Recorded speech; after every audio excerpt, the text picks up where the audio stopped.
Hello, and welcome to this month's Easton Park market update. This first slide we're checking out is closed resale, just looking at resale in Easton Park that closed this past month, January of 2026. So we can see 5 homes closed. I just put the list price on the far right there.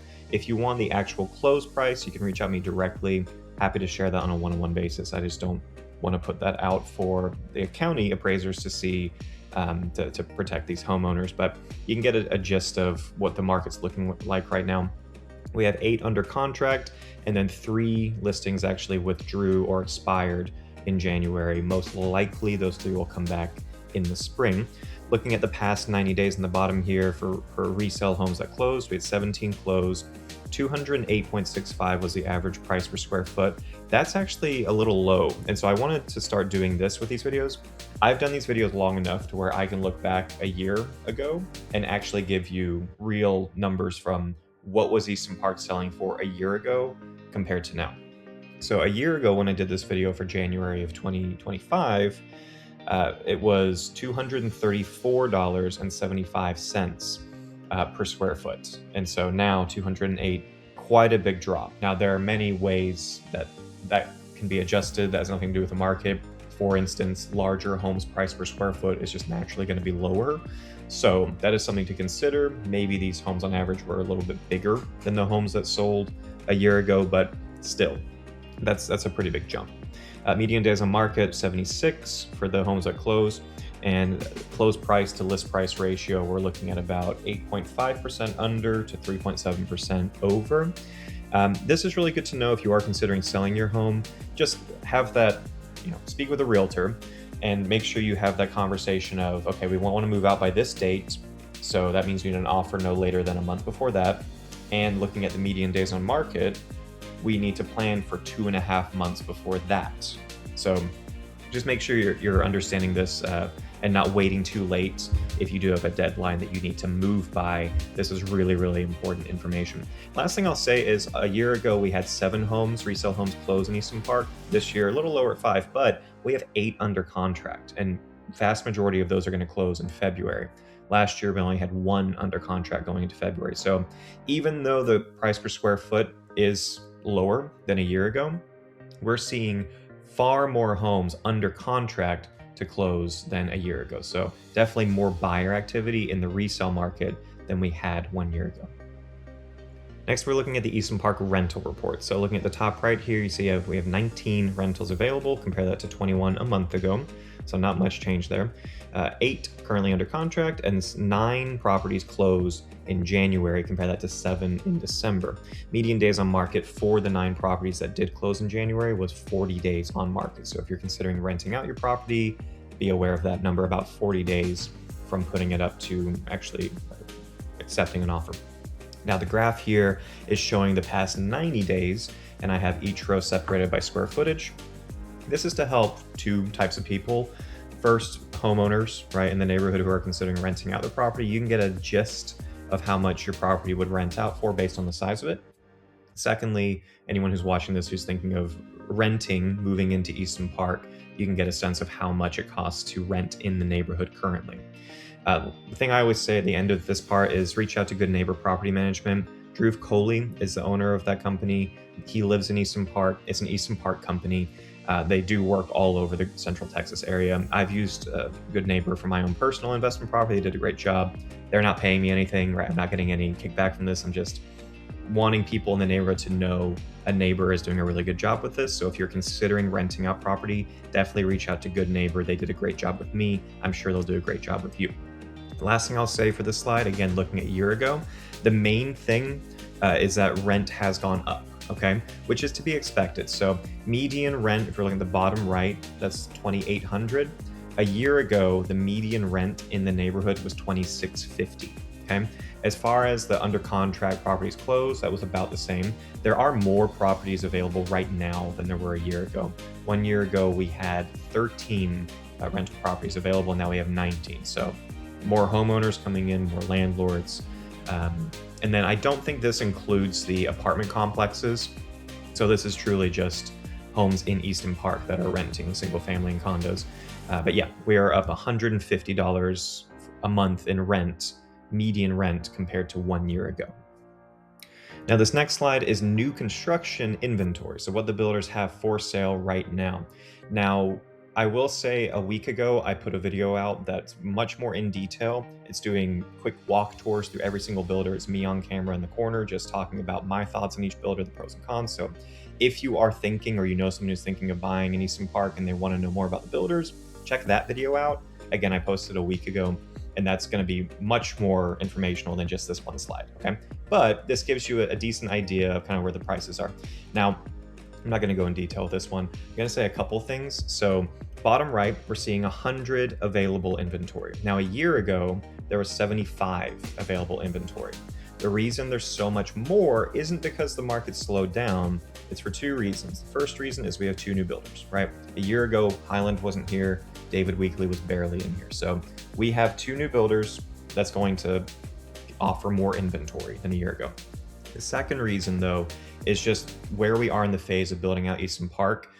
There are a lot more open lots ready to be built on, and so builders have already started creating their spec homes on those lots. Pilot Park has a lot of new lots that are open for Brookfield and for Perry. And then Prospect Park, I mean, you guys have seen it if you've driven down there. There's a whole half of Prospect Park that hasn't been built yet. So there's a ton of open lots that they're now building their inventory up on. So that's why. The last thing I'll say with this, because as homeowners, we might get concerned where it's like, well, we have to compete against the builder. And so we don't want to see the builder having a lot of inventory. The Easton Park build timeline, it's supposed to be finished by 2037. So in 11 years as of recording, okay? So for the next 11 years, expect to be competing with about 80 to 110 inventory homes in the neighborhood. The real thing that's going to help us isn't the builder having less homes for sale. What's going to help you sell your house is the interest rates. Once interest rates get lower, then that's going to cause the builders to not offer as good incentives.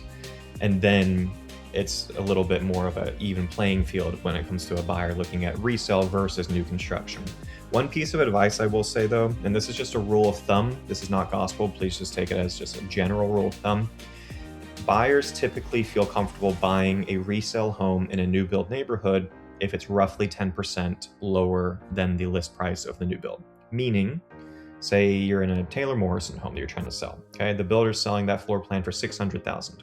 Well, just on price to price, you list at $600,000, buyer's going to go with the new build every time. It's brand new, why wouldn't they?